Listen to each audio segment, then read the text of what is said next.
Bonjour chers auditeurs et bienvenue dans notre émission Histoire fantastique, présentée par Louise Boudot. Aujourd'hui je voudrais vous parler d'un auteur du 19e siècle, Guy de Maupassant. C'était un écrivain et journaliste français, né le 5 août 1850, au château de Miromesnil, à Tourville-sur-Arc. Après la séparation de ses parents, il s'installe à Étretat avec sa mère et son frère. Il y grandit dans l'amour de la nature et des sports en plein air. Après avoir commencé des études catholiques, il va commencer à faire de la poésie et du théâtre avec Gustave Flaubert, dont il devient le disciple. Plus tard, il part étudier le droit à Paris, puis va partir à la guerre franco-prussienne. À la fin de la guerre, il s'installe à Paris pour y travailler, et c'est là qu'il va commencer à écrire et faire quelques autres métiers. Il va être pris sous la protection de Flaubert dans ses débuts littéraires.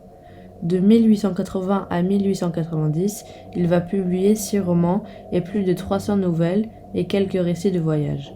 Puis, de plus en plus handicapé de troubles visuels, il finira dans la solitude, malade, ayant peur de la mort et paranoïaque. Dans la nuit du 1er au 2 janvier 1892, il tente de se suicider et sera interné en psychiatrie.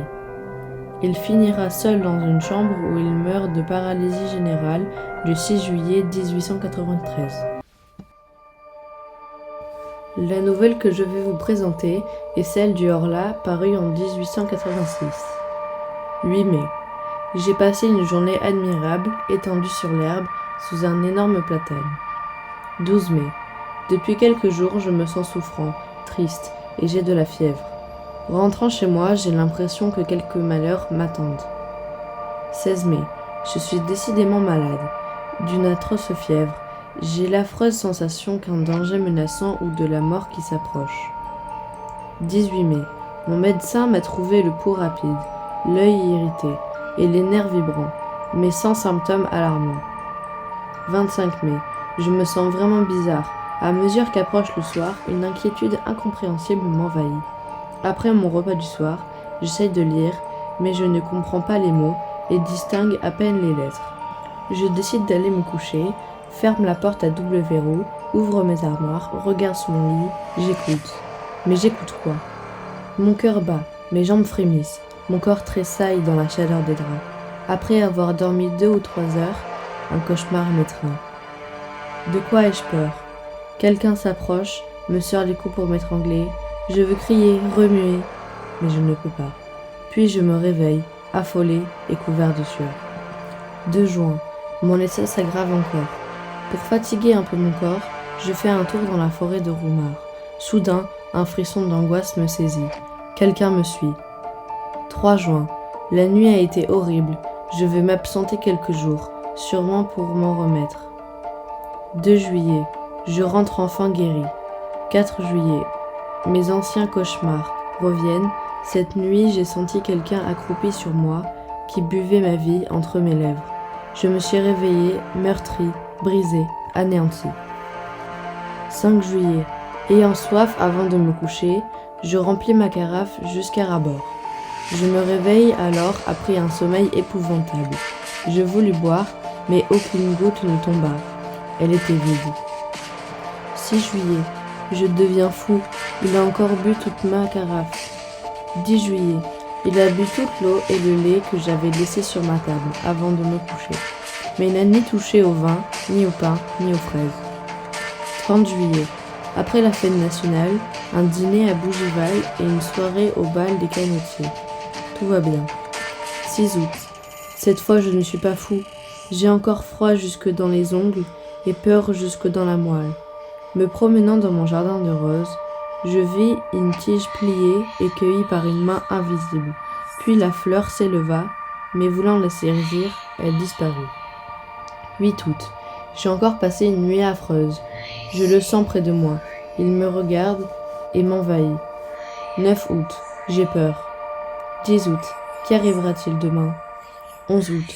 Je ne peux pas rester chez moi, je dois partir. 13 août. Ma maladie est étrange et désolante. Je n'ai plus aucune force, aucun courage, ni aucune domination sur moi-même. 14 août. Je suis perdu. Quelqu'un possède mon âme et me gouverne. Je ne suis qu'un esclave et spectateur terrifié. 16 août. Aujourd'hui, j'ai pu m'échapper pendant 2 heures. Je suis libre. 17 août. L'homme qui me possède est plus fort que moi. C'est mon successeur en ce monde. 18 août. Aujourd'hui, je vais lui obéir, suivre ses pulsions, accomplir ses volontés, et me faire humble, soumis et lâche. 19 août. Il est venu, celui que je redoutais, celui qui me possède. Je le vois dans ses yeux, le Horla. Oui, il s'appelle le Horla. Qu'a-t-il donc, ce Horla qui me hante et qui me fait penser ses folies? 10 septembre. Mort peut-être, son corps que le jour traversait, n'était-il pas indestructible par les moyens qui tuent les nôtres? S'il n'était pas mort, seul peut-être, le temps a prise sur l'être invisible et redoutable. Pourquoi ce corps transparent, ce corps inconnaissable, ce corps de l'esprit, s'il devait craindre, lui aussi, les maux, les blessures, les infirmités, la destruction prématurée, toute l'épouvante humaine vient d'elle.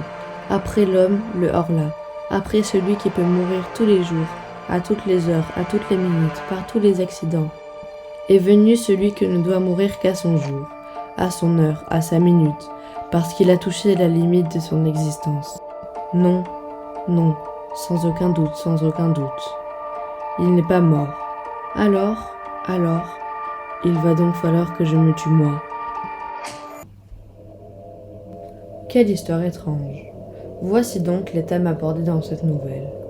La folie, car au fil du livre, il a l'impression d'être de plus en plus malade. Il est fou, il a des hallucinations, et il pense que quelqu'un le possède. Sa folie le pousse à avoir des peurs sans savoir lesquelles, hormis la peur de mourir. Il y a aussi la schizophrénie, car c'est comme s'il y avait 2 personnes en lui dont il n'arrive pas à se débarrasser. À la fin du livre, sa seule issue pour se débarrasser du Horla, c'est de mourir. Il y a enfin le thème du surnaturel, comme l'eau qui disparaît de la carafe, la rose qui est cueillie par une main invisible, les pages du livre qui se tournent tout seuls. L'histoire du Horla montre la déchéance progressive du narrateur. Plus il est malade, plus il devient fou, et plus il devient fou, plus il se convainc d'être malade. Je ne sais pas ce que vous avez ressenti, mais personnellement j'aime beaucoup ce genre de livre qui parle de surnaturel, ainsi que les histoires qui sont écrites comme un journal intime. Tout au long du récit, j'ai été impatiente de connaître la fin de l'histoire, afin de savoir s'il allait vaincre sa maladie et ses peurs. J'espère que ce récit vous a plu. N'hésitez pas à liker, commenter et partager cette émission. Je vous souhaite une bonne journée et espère vous retrouver demain pour une nouvelle histoire fantastique.